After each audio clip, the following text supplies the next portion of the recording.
The rope burn on Violet Reyes's wrists felt like fire against her skin as the sheriff dragged her through the dusty streets of Gonzales, Texas, and she knew in that moment that her life would never be the same again.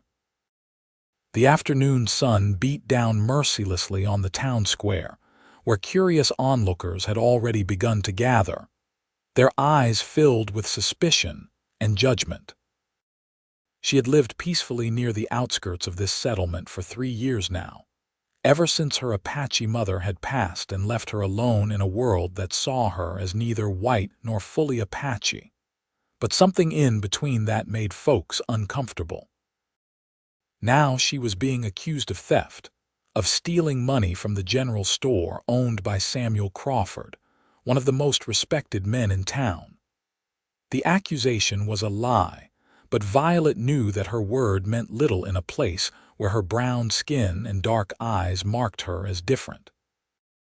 "I did not take anything," she said firmly, her voice carrying across the square even as the sheriff tightened his grip on her arm.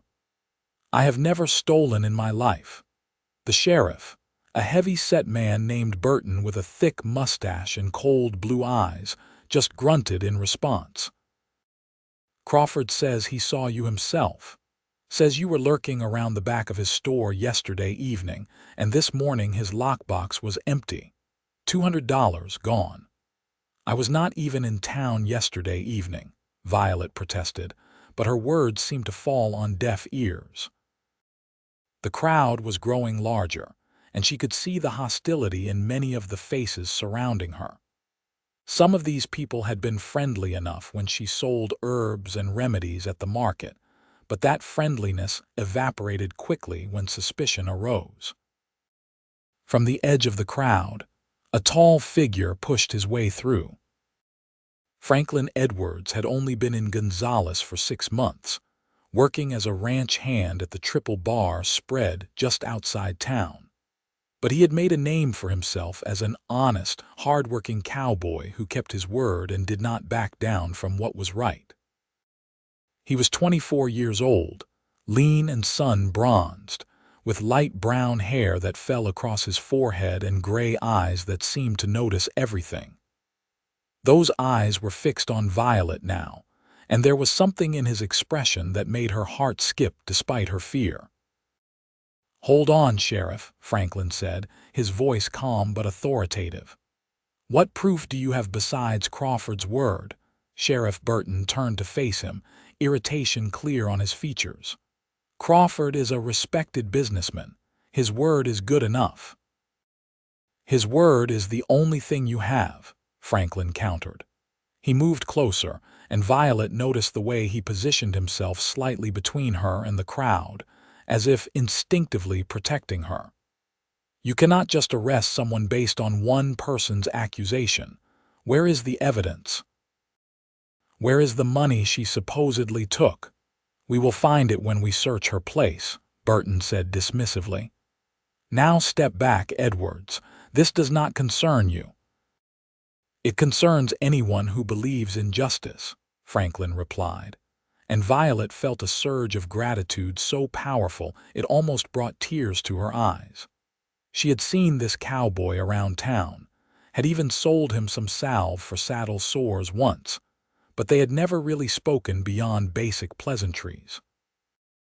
Why was he standing up for her now? Samuel Crawford emerged from his store, his face red with anger. He was a portly man in his 50s, with thinning hair and small, mean eyes. "This half-breed was seen near my store, and now my money is gone. What more proof do you need?" "These Apache cannot be trusted. Everyone knows they are all thieves and liars." The words struck Violet like physical blows, but she kept her head high. Her mother had taught her dignity, had taught her that she came from a proud people who had survived against impossible odds. She would not give these people the satisfaction of seeing her break. "That is a lie and an insult," Franklin said, his voice hardening. "And calling names does not make your accusation true. Violet Reyes has been selling medicines and herbs in this town for years, and I have never heard a single complaint about her honesty. If anything, people speak well of her remedies." Crawford sneered. "Of course you would defend her, Edwards. I have seen the way you look at her at the market. Probably hoping to get something from her yourself." Franklin's jaw tightened, but he kept his composure. "I am defending her because there is no real evidence and every person deserves a fair chance to prove their innocence. You say she was near your store yesterday evening. What time exactly?" "Around sunset," Crawford said. "I saw her skulking around the back." "Sunset was around 7 o'clock yesterday," Franklin said. "I can tell you for certain that Violet was not in town at that time because I saw her myself, miles from here. I was riding back from checking fence lines on the western pasture of the Triple Bar, and I passed her on the road heading toward her home. She was carrying a basket of herbs. That was around 6:30, and her place is a good hour's ride from town. There is no way she could have made it back to town by sunset." The crowd murmured, and Violet stared at Franklin in amazement. He was right. She had been heading home at exactly that time, though she had not noticed him on the road. But he had noticed her, and more importantly, he was willing to speak up about it. Sheriff Burton frowned, clearly uncertain now. "You are sure about the time?" "Completely sure," Franklin said. "The sun was still well above the horizon when I passed her, and I checked my pocket watch right after, because I needed to be back at the ranch by 7:30 for supper. It was 6:28 exactly when I looked." Crawford's face turned an even deeper shade of red. "He is lying to protect her." "This is ridiculous." "Why would I lie?" Franklin asked calmly. "I barely know Miss Reyes. I have no reason to protect her except that it is the right thing to do when someone is being falsely accused." "Maybe your money was not stolen at all," someone called from the crowd. It was Martha Henderson, the schoolteacher, a stern woman in her 40s who had always been fair-minded. "Maybe you miscounted, Samuel." "I did not miscount," Crawford shouted. $200 is missing from my lockbox, and I know exactly who took it."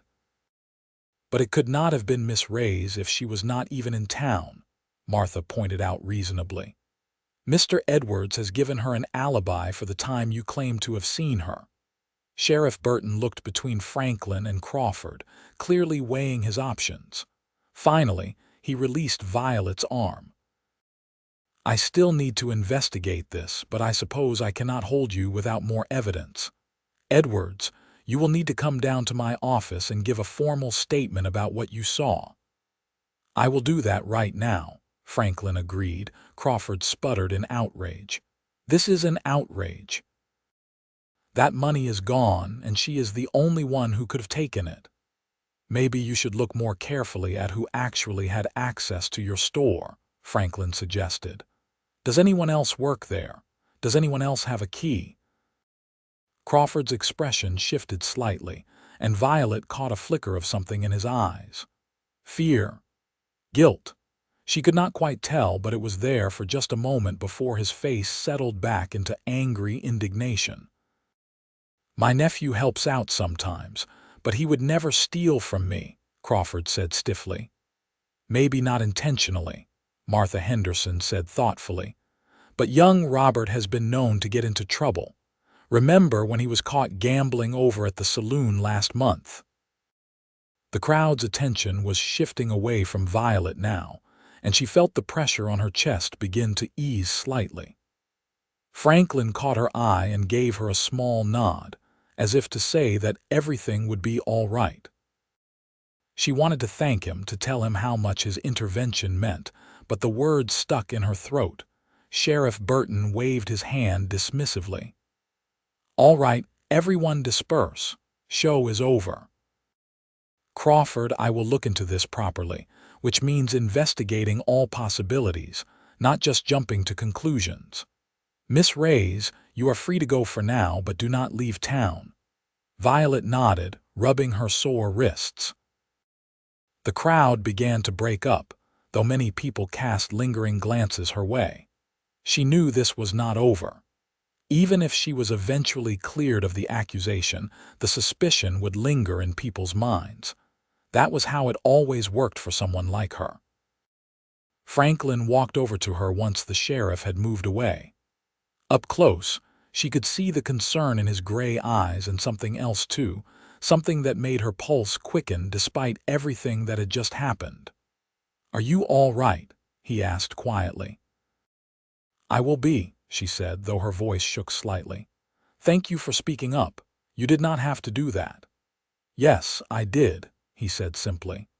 "I could not stand by and watch an innocent person be railroaded based on prejudice and a flimsy accusation. That is not right." "Most people would not have cared," Violet said, looking down at her wrists. The rope burns were red and angry against her skin. Franklin gently took one of her hands, examining the injury with a frown. "You should put something on these.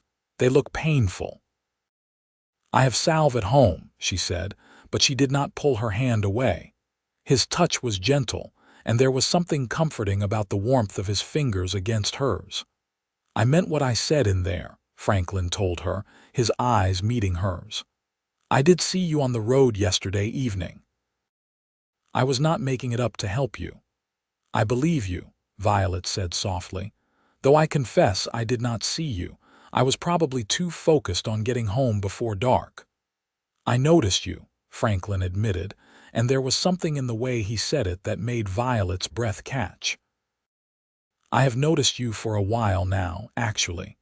You have a way of moving through the world that is different from everyone else, like you are connected to the land itself."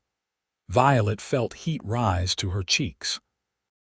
She was not used to compliments, especially not from handsome cowboys who had just risked the community's goodwill to defend her. "That is my mother's influence. She taught me to read the plants, to understand the rhythms of the seasons. She said the land speaks if you know how to listen." "She sounds like a wise woman," Franklin said. "She was," Violet replied, feeling the familiar ache of loss. "She died 3 years ago, a fever that came on too fast for any remedy to help." "I am sorry," Franklin said, and his sympathy sounded genuine. "My own mother died when I was 12. A different kind of fever, back in Missouri. I know how it feels to lose someone like that." They stood there for a moment, connected by shared grief and something else, something neither of them could quite name yet. Finally, Franklin released her hand reluctantly. "I should go give my statement to the sheriff," he said. "But I want you to know something, Violet. I am not going to let them pin this on you. We will find out who really took that money and we will clear your name completely." "We?" Violet asked, surprised. "If you will let me help," Franklin said. "I know I am just a ranch hand and you barely know me, but I cannot shake the feeling that I am meant to stand by you through this. Call it instinct, call it whatever you want, but I am not walking away." Violet looked into his eyes and saw absolute sincerity there. In a world where she had learned to be cautious, to trust slowly and carefully, something about Franklin Edwards made her want to take a leap of faith. "All right," she said quietly. "We will find the truth together." The smile that broke across Franklin's face was like sunshine, and Violet felt something shift deep in her chest, a warmth that had nothing to do with the Texas heat and everything to do with the man standing before her. Over the next few days, Franklin kept his word. He spoke to Sheriff Burton, giving his detailed account of seeing Violet on the road at the time Crawford claimed she was near his store. He also began asking quiet questions around town, trying to piece together what had really happened to the missing money. Violet, for her part, continued her daily routines as best she could, though she noticed the way some people in town now crossed the street to avoid her, or how conversations would stop when she entered a shop. Franklin came by her small homestead on the 3rd day after the accusation. Violet lived in a modest cabin that her mother had built with help from some of the Apache families who occasionally passed through the area. It sat on a piece of land that was not quite in town, but not quite in the wild either, a liminal space that suited Violet's own position between two worlds. She had a garden where she grew the herbs and medicinal plants she sold at market, and a small barn where she kept 2 goats and a few chickens. She was tending her garden when she heard hoofbeats and looked up to see Franklin riding toward her on a sturdy buckskin horse.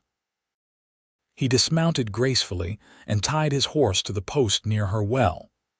"Good afternoon," he called out, and Violet felt her heart lift at the sight of him. It was a reaction that both thrilled and frightened her.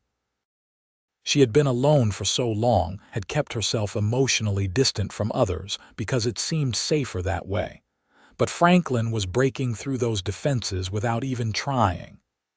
"Good afternoon," she replied, standing up and brushing dirt from her hands. "What brings you out here?" "Information," Franklin said, walking toward her with that easy stride of his. "I have been talking to people, and I think I am starting to piece together what really happened to Crawford's money." Violet's pulse quickened. "Tell me." Franklin glanced around as if checking to make sure they were alone, then lowered his voice. "Crawford's nephew, Robert, has a gambling problem. Everyone knows it, but the family tries to keep it quiet. I talked to the bartender at the saloon, and he told me that Robert was in there the night before Crawford discovered his money missing. Robert was drunk and bragging about coming into some money soon, about how he was going to pay off his debts and still have plenty left over." "So you think Robert took the money from his uncle?" Violet asked. "I think it is very likely," Franklin said, "but here is the thing that really makes me suspicious. The bartender said Robert left the saloon around midnight, and when he left, he mentioned something about needing to take care of one more thing before he could celebrate properly. What if that one thing was planting evidence to make it look like you took the money?" Violet frowned. "But why would he try to frame me? I barely know Robert Crawford." "You do not need to know him," Franklin said grimly. "You just need to be convenient. Think about it, Violet. If Robert needed a scapegoat, who would be the easiest target? Someone who already stands out. Someone that some people in town are already suspicious of because of prejudice. He probably figured that if he pointed the finger at you, people would believe it without asking too many questions." The truth of his words hit Violet like a punch. It made horrible, perfect sense. She had been targeted not because of anything she had done, but because of who she was, because her mixed heritage made her vulnerable in a way that a white person would not have been. "That is evil," she said quietly. "That is what happens when people are desperate and cowardly," Franklin agreed. "But we are going to prove it. I have been thinking about this. If Robert took the money and tried to frame you, there is a good chance he hid some evidence somewhere. Maybe near your property, maybe somewhere else where it would be found and tied to you." "You think we should search for it?" Violet asked. "I think we should search everywhere we can think of," Franklin said. "And I also think we should watch Robert. If he took that money, he still has it somewhere, unless he has already gambled it all away. People who steal that much money cannot help but show signs of it somehow." Violet nodded slowly, her mind racing. "I will help. I want to clear my name, and I want whoever really did this to face justice." "Good," Franklin said, and then his expression softened. "But I also wanted to come by to check on you. How are you holding up? I know this must be difficult." The concern in his voice touched something deep inside Violet. "It has been hard," she admitted.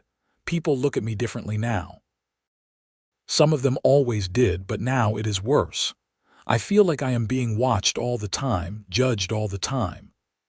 "That is not fair," Franklin said, anger flashing in his eyes. "You have done nothing wrong." "In their eyes, my existence is wrong," Violet said, the words coming out more bitter than she intended. "I am a half-breed, someone who does not fit neatly into their understanding of the world. My mother was Apache, and my father was a Mexican trader who passed through her village and stayed for a while before moving on. I never knew him. My mother raised me with her people until the soldiers came and scattered everyone. She brought me here because she thought I would have a better chance in a town, that maybe my lighter skin would help me fit in. But I never really fit anywhere. Franklin stepped closer, and without thinking, he reached out and took her hand again. You fit right here, he said softly. You fit in this land you love, tending plants and healing people. You fit in that garden, making things grow, and you fit with me if you will let yourself believe that. Violet looked up at him, her breath catching. We barely know each other.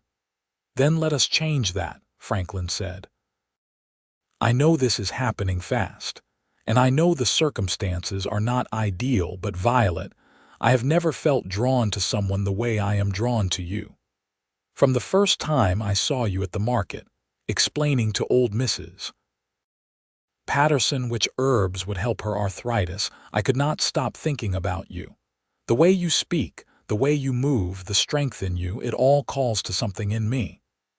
I feel it too, Violet whispered, finally admitting what she had been trying to deny. But I am afraid. Getting close to people means getting hurt. I have been alone so long, I do not know if I remember how to be anything else. You do not have to figure it out alone, Franklin said.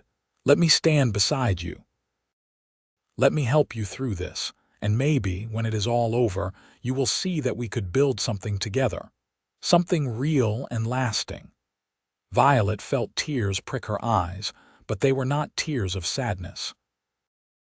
They were tears of relief, of hope, of the overwhelming emotion that came from finally having someone see her for who she truly was and choose to stand with her anyway. All right, she said, squeezing his hand. Let us clear my name and then let us see where this goes. Franklin's smile was brilliant, and before Violet could think better of it, she found herself stepping into his arms. He held her gently, as if she were something precious, and for the first time in years, Violet felt truly safe. They spent the rest of the afternoon talking, sharing stories about their lives.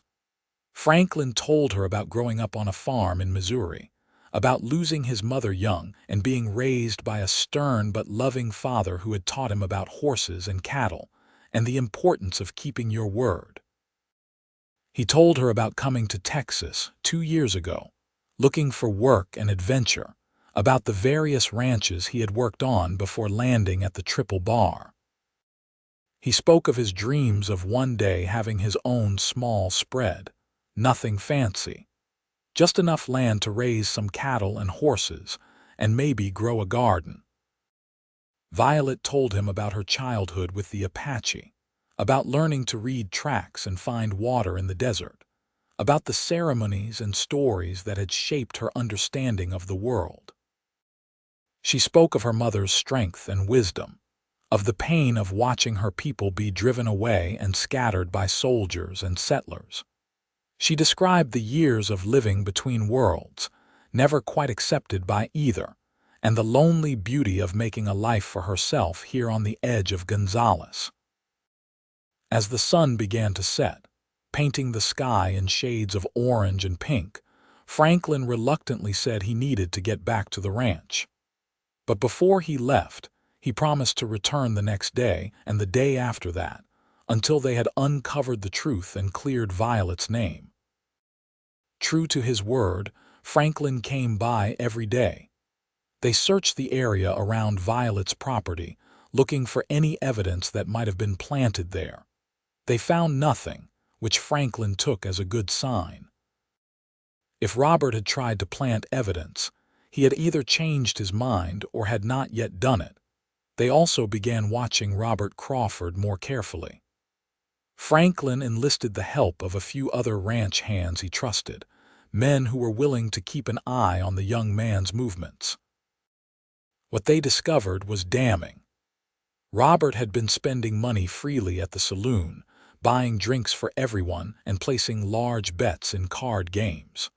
When confronted by his uncle about where he was getting the money, Robert claimed he had won at gambling, but the timeline did not add up. 2 weeks after the initial accusation, Franklin brought this information to Sheriff Burton. The sheriff was initially reluctant to investigate a member of one of the town's more prominent families, but Franklin was persistent. He laid out all the evidence they had gathered, the testimony from the bartender, the observations about Robert's sudden spending, and the fact that Robert's story kept changing every time someone asked him about his money. Finally, Sheriff Burton agreed to question Robert formally. Violet and Franklin waited anxiously outside the sheriff's office while Burton brought the young man in. The interview lasted over an hour, and when Burton finally emerged, his face was grim. "He confessed," Burton said without preamble. "Once I pressed him on the details, his story fell apart. He admitted to taking the money from his uncle's lockbox. He had a key because he worked at the store. He took it the night before his uncle noticed it missing, and then he panicked and tried to shift blame to Miss Reyes." Violet felt her knees go weak with relief, and Franklin put a steadying arm around her waist. "Why me?" she asked. "Why did he choose me?" Burton looked uncomfortable. "He said it was because he figured no one would question it too hard if a half-breed was accused. His words, not mine. He thought people would be quick to believe you were guilty and slow to look for other suspects." The words stung, but Violet had expected as much. At least now she knew the truth, and more importantly, so did everyone else. "What happens to him now?" Franklin asked. "He will be charged with theft," Burton said. "His uncle is furious, as you can imagine. The family is going to try to settle this quietly, but I will not let this go unpunished. Robert will face consequences for what he did, both for the theft and for the false accusation."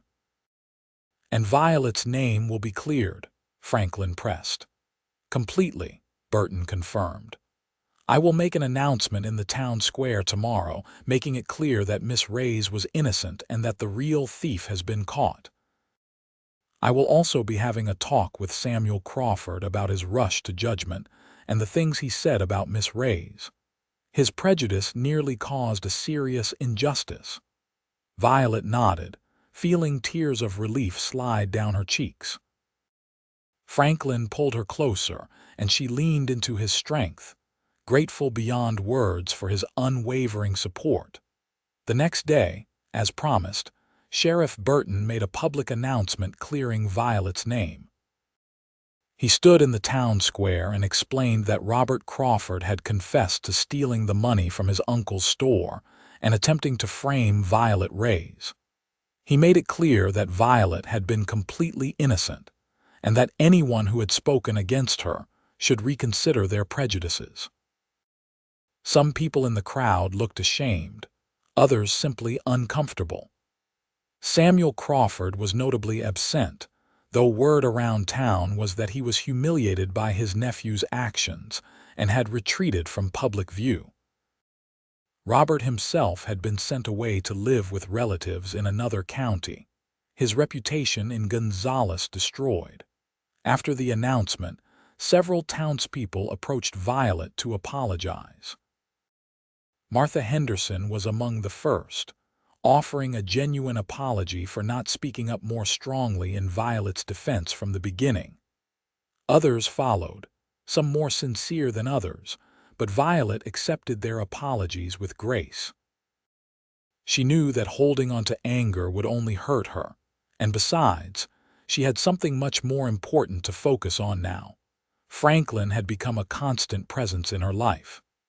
They spent every free moment together, and with each passing day, Violet felt herself falling deeper in love with him. He was everything she had never dared to hope for: kind, honest, brave, and completely devoted to her.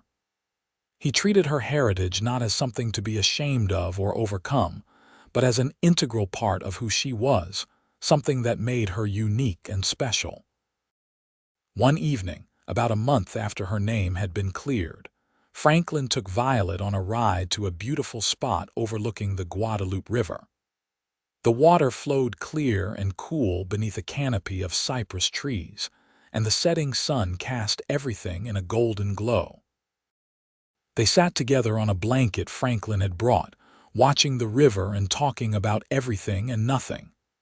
"I spoke to my boss at the Triple Bar yesterday," Franklin said suddenly, his voice carrying a nervous edge that Violet had never heard before. "What about?" she asked, turning to look at him.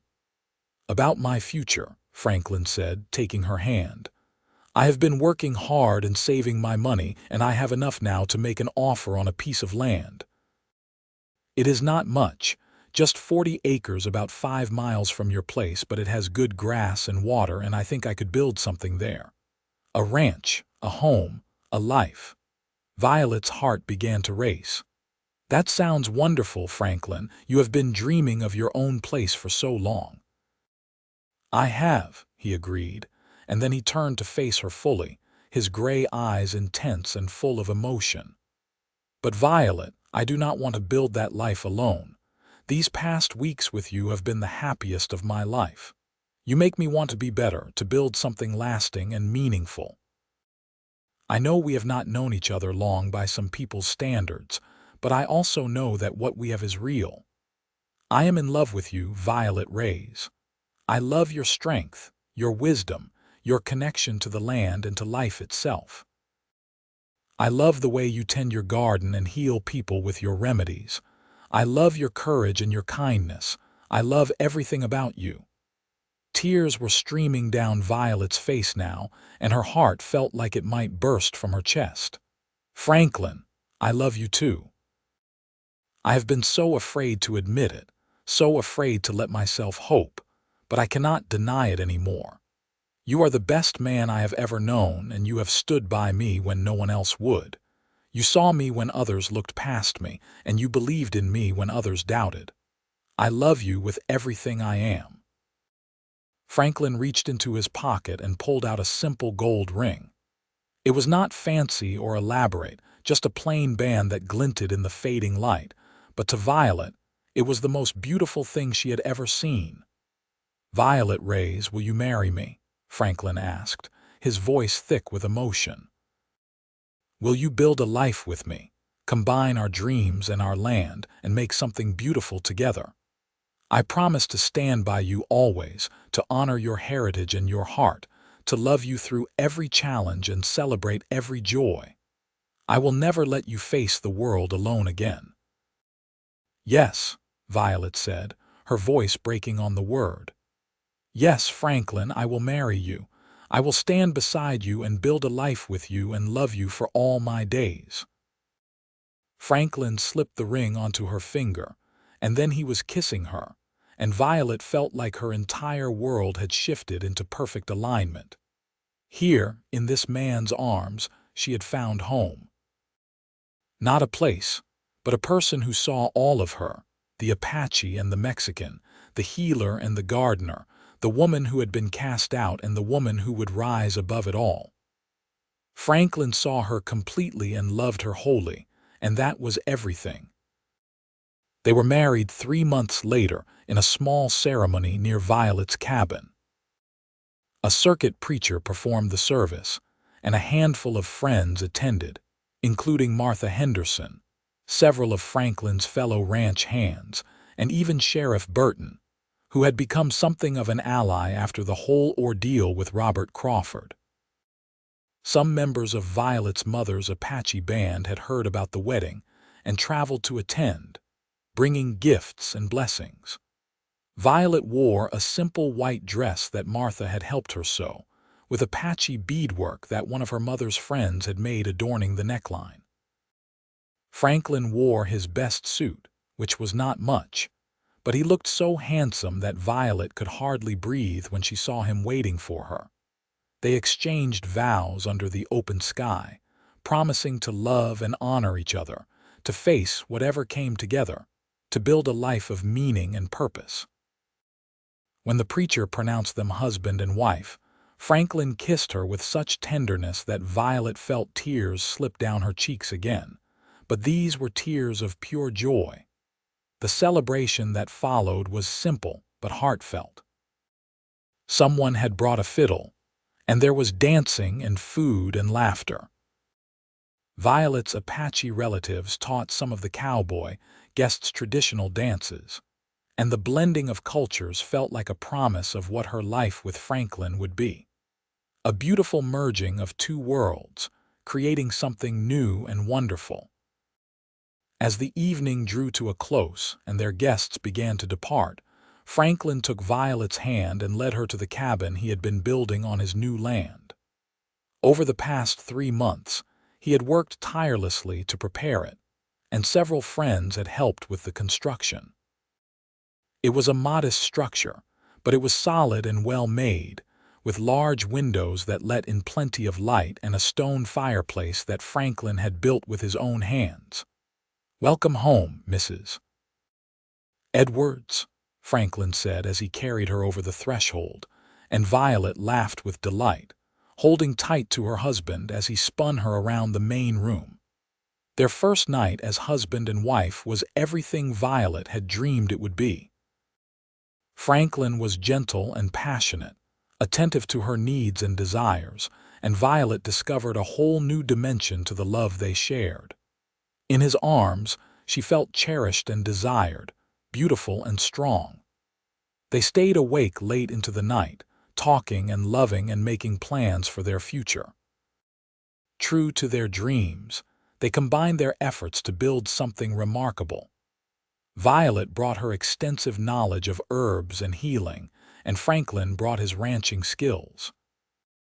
They expanded Violet's garden, creating a larger medicinal herb operation that began to supply not just Gonzales but surrounding towns as well. Franklin started small with his cattle operation, just a dozen head to begin with, but he was a skilled rancher, and the herd grew steadily. Word of Violet's healing abilities spread, and people began to come from far and wide seeking her remedies. Franklin supported her work completely, often helping to gather plants or prepare medicines. He never tried to diminish her knowledge or take credit for her skills. Instead, he celebrated her gifts and encouraged her to share them widely. A year after their marriage, Violet discovered she was pregnant. The joy she felt was tempered slightly by fear. Memories of her own mother's stories about the dangers of childbirth, but Franklin was there to reassure her every step of the way. He was attentive and caring throughout her pregnancy, making sure she rested when needed, but also respecting her desire to continue her work. Their first child was born on a clear spring morning in 1876. It was a boy, strong and healthy, with his father's gray eyes and his mother's dark hair. They named him Samuel, not after Samuel Crawford, but after Franklin's father who had passed away years before. Little Samuel was the light of their lives, and Franklin proved to be a devoted father, spending every free moment with his son. Life settled into a rhythm that felt right.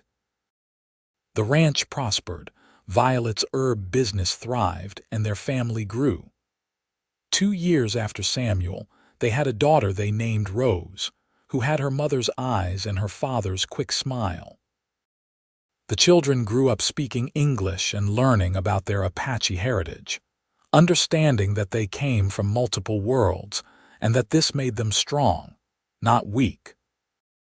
Franklin and Violet made sure their children knew the stories of their grandmother's people, the Apache traditions and wisdom that were part of their legacy. They also taught them about ranching and farming, about the land and how to care for it. Samuel and Rose grew up confident and loved, never doubting their place in the world because their parents had created a home where they were wholly accepted. As the years passed, Franklin and Violet became respected members of the Gonzales community. Violet's healing skills saved many lives, and people came to appreciate her knowledge and to respect her heritage. Franklin's reputation as an honest, hard-working rancher grew, and he often mediated disputes between neighbors, earning trust through his fairness and integrity. The memory of Violet's false accusation never completely faded, but it became a story of triumph rather than trauma, a testament to the power of standing up for what was right and standing by those you loved. Franklin never regretted his decision to speak up for Violet that day in the town square. If anything, he often said it was the best decision he had ever made, because it had led him to the love of his life.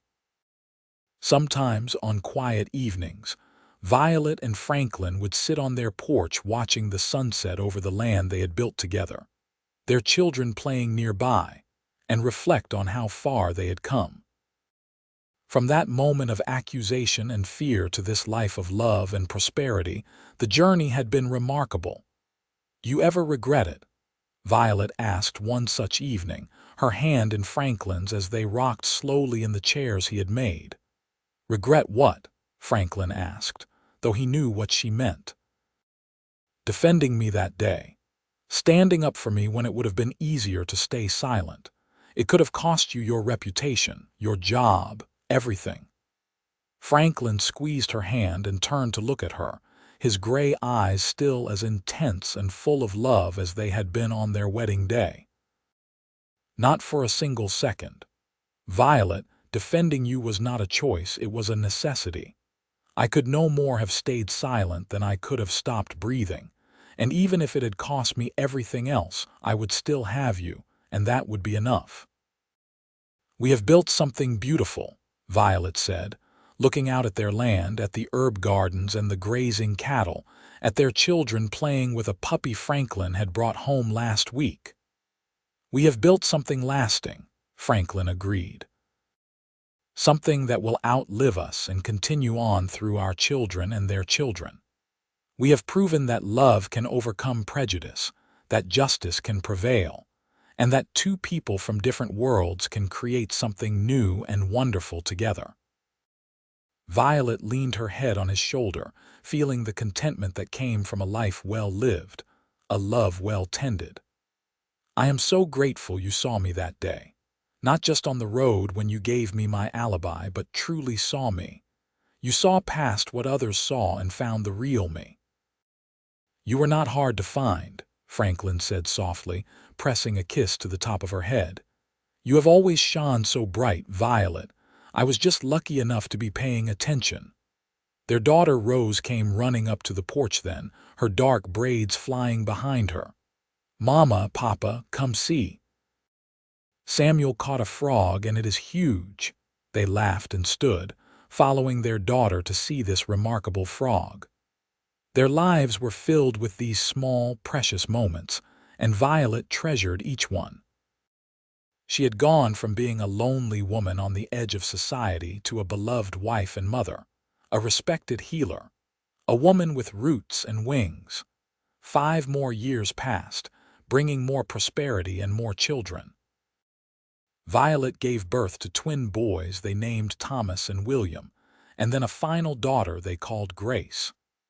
Their home was filled with noise and laughter, with the chaos and joy that came from raising 5 children on a working ranch. Samuel grew into a serious young man who loved the land as much as his parents did. He learned ranching from his father and healing from his mother, and he often spoke of wanting to expand their operation someday, to build on what his parents had started. Rose inherited her mother's gift with plants and her father's strong sense of justice, and she was already declaring that she would grow up to be a healer like her mama. The twins were wild and energetic, always getting into mischief, but good-hearted boys who adored their parents and siblings. And little Grace, born when Violet was 35, was the baby of the family, spoiled by everyone but somehow still growing up sweet and kind. Franklin expanded the ranch gradually, buying up adjacent parcels of land as they became available, until their spread was one of the most successful in the county. But he never let success change him. He remained the same honest, hardworking, devoted man he had always been.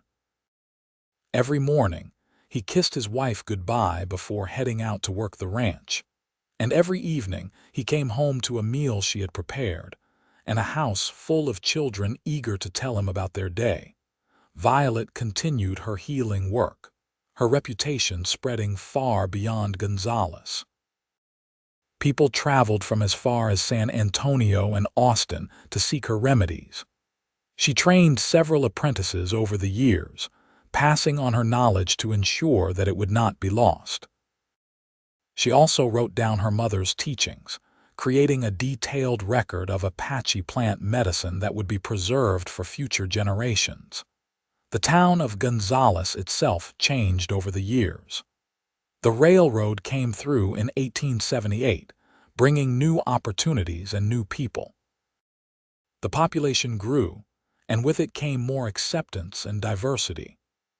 Violet and Franklin's success, and more importantly their example of a mixed heritage family thriving through hard work and love, helped shift attitudes in the community. It was not a complete transformation. Prejudice still existed, but it was progress.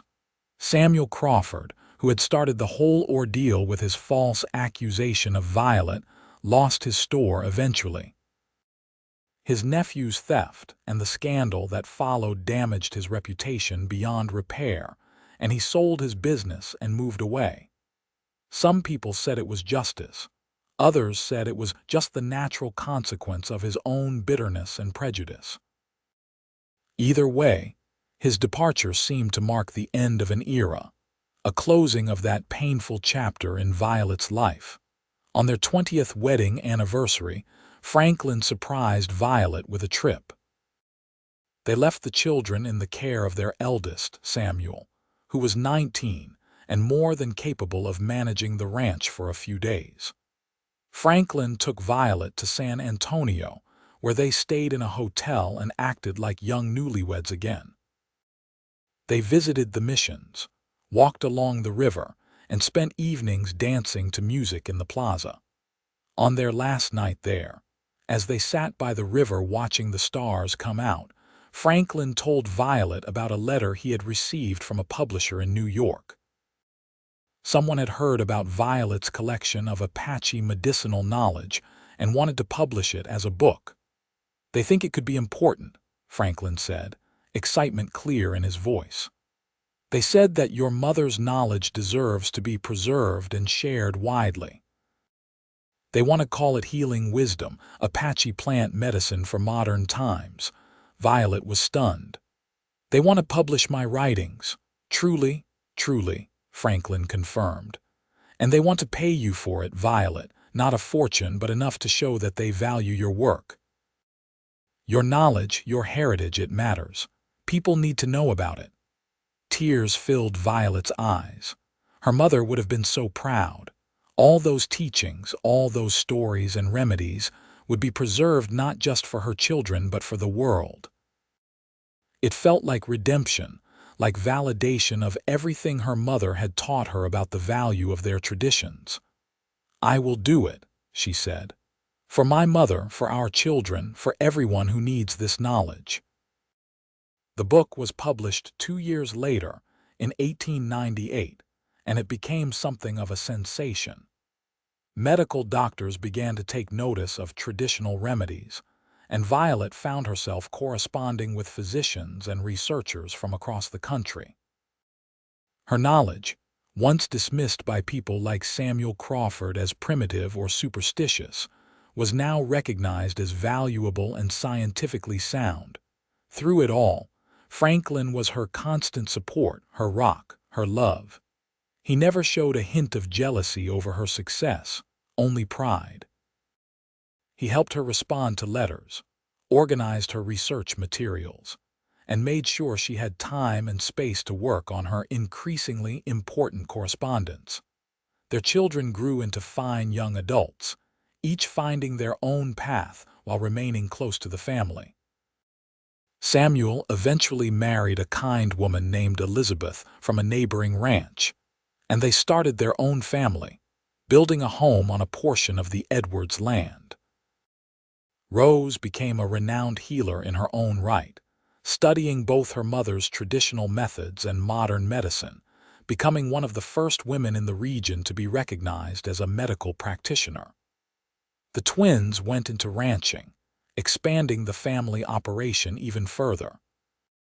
And Grace, the baby, surprised everyone by becoming a teacher, determined to educate children of all backgrounds and ensure that no child ever felt less than because of their heritage. As Violet and Franklin moved into their 50s, they became grandparents many times over. Their home was often filled with grandchildren eager to hear stories about the old days, about how Grandma Violet had been falsely accused, and how Grandpa Franklin had stood up for her, and how their love had conquered prejudice and built an empire of land and healing and family. Franklin's hair turned silver, and Violet's dark hair streaked with white, but they were both still strong and active, still working the land they loved. Their bond had only deepened over the decades, seasoned by shared experiences, and strengthened by countless small acts of love and devotion. One evening, when Violet was 57 and Franklin was 59, they returned to the spot by the Guadalupe River where Franklin had proposed all those years ago. It looked much the same, the water still flowing clear and cool, the cypress trees still providing shade. They spread out a blanket, and for a while, they just sat in comfortable silence, hands intertwined. "You remember that day in the town square?" Violet asked. "When Sheriff Burton dragged me through the street and you pushed through the crowd to defend me?" "I remember every detail," Franklin said. "I remember how scared you looked, but how you kept your head high. I remember the rope burns on your wrists. I remember thinking that I could not let injustice win, that I had to speak up even if no one else would." "You changed my life that day," Violet said softly. "You gave me back my dignity, my hope, my future. You gave me everything." "You gave me everything," Franklin countered. "A purpose, a family, a love that has sustained me through every challenge." "Violet, these past 30-plus years with you have been the greatest gift of my life." "We have been blessed," Violet agreed. "We have built something that will last long after we are gone. Our children and grandchildren will carry on our legacy, will remember that love and justice and courage matter more than prejudice and fear." Franklin pulled her close, and they watched the sun set together, just as they had done thousands of times before. The light turned golden, then orange, then deep purple as the stars began to emerge. In the distance, they could hear the sounds of their ranch, the lowing of cattle, the distant voices of family members, the rustle of wind through grass. "I would do it all again," Franklin said quietly. "Every moment, every choice, every challenge. I would stand up for you in that square. I would court you, marry you, build this life with you, all over again in a heartbeat." "So would I," Violet whispered. "So would I." They stayed there until the stars filled the sky. Two people who had found each other against the odds, who had loved each other through adversity, and who had proven that standing up for innocence, standing by your beloved always, could create a legacy of love that would endure for generations. When they finally made their way back to their home, their adult children and grandchildren were waiting with a surprise party to celebrate another year of their marriage. The house was decorated with wildflowers that Violet loved, and someone had made her favorite dessert. As the family gathered around, sharing food and stories and laughter, Violet looked at Franklin across the crowded room and saw him already looking at her with that same expression of love and devotion he had worn since the day he defended her. She raised her glass in a silent toast to him, and he responded in kind. No words were needed. After more than 3 decades together, they understood each other perfectly. They had weathered false accusations and prejudice, built a ranch and a family, preserved traditional knowledge and created new legacies. They had loved each other fiercely and faithfully, through every storm and every celebration. As the party continued around them, Violet made her way to Franklin's side. He wrapped an arm around her waist, pulling her close, and she rested her head on his shoulder, right where it belonged. "Happy anniversary, my love," he murmured into her hair. "Happy anniversary," she replied, her heart full to bursting with gratitude and joy. Their oldest grandson, Samuel Jr., asked them to tell the story again, the story of how they met, how Grandpa Franklin had saved Grandma Violet from a false accusation, how they had fallen in love and built this family.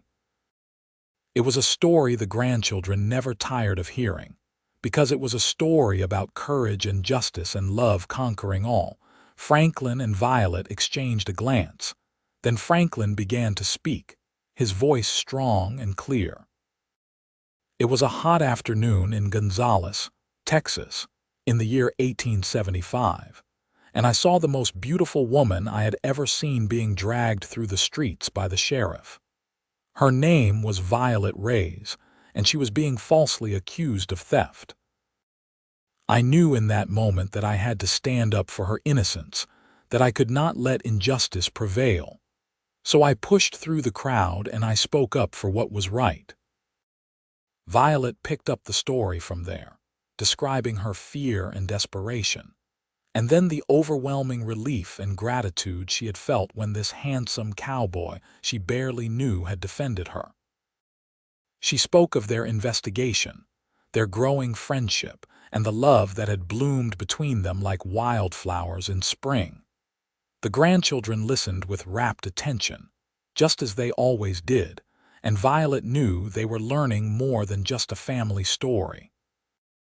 They were learning that standing up for others matters, that love can bridge any divide, that perseverance and integrity can overcome prejudice and hardship.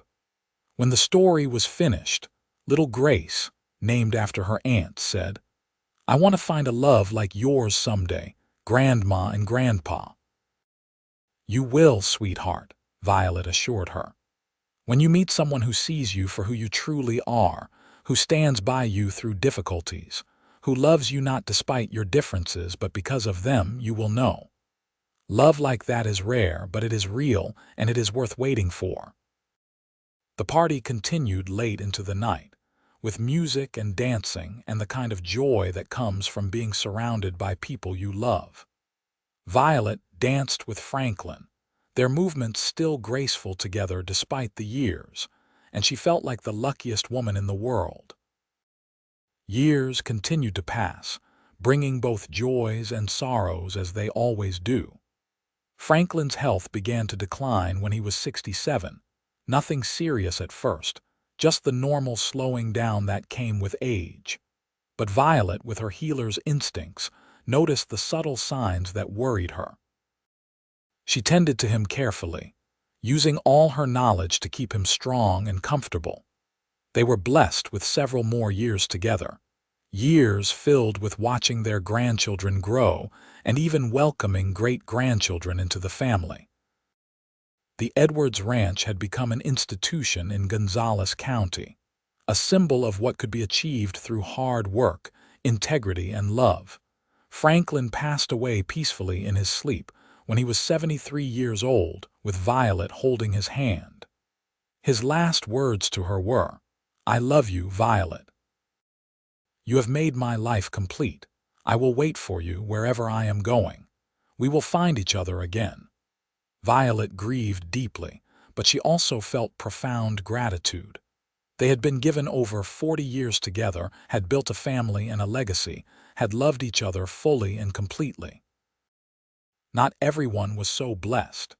She continued on for several more years, still tending her gardens, still offering healing to those who needed it, still surrounded by children and grandchildren and great-grandchildren who loved her dearly.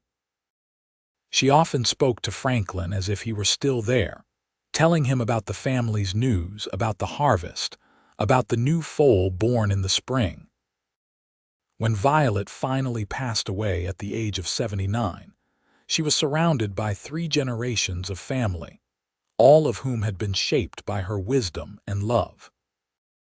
Her last thought was of Franklin, of that moment by the river when he had asked her to marry him, and she found herself smiling as she slipped away.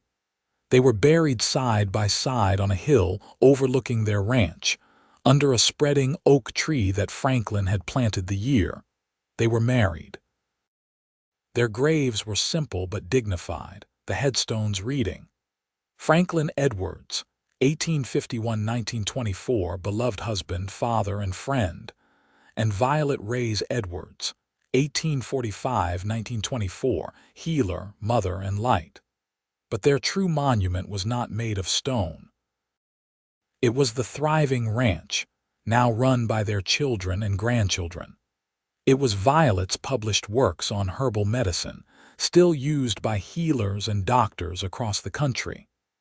It was the school that Rose had founded to educate children of all backgrounds. It was the family gatherings where stories were told and traditions were honored, where both the Cowboy heritage and the Apache wisdom were celebrated equally. Most of all, their monument was the love they had shared, a love so powerful and enduring that it had transformed not just their own lives, but the lives of everyone around them.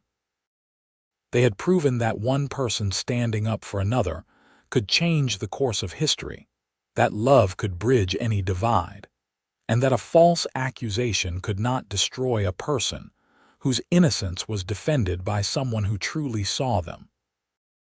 The story of Franklin Edwards and Violet Reyes became legend in Gonzales and beyond, told and retold to new generations.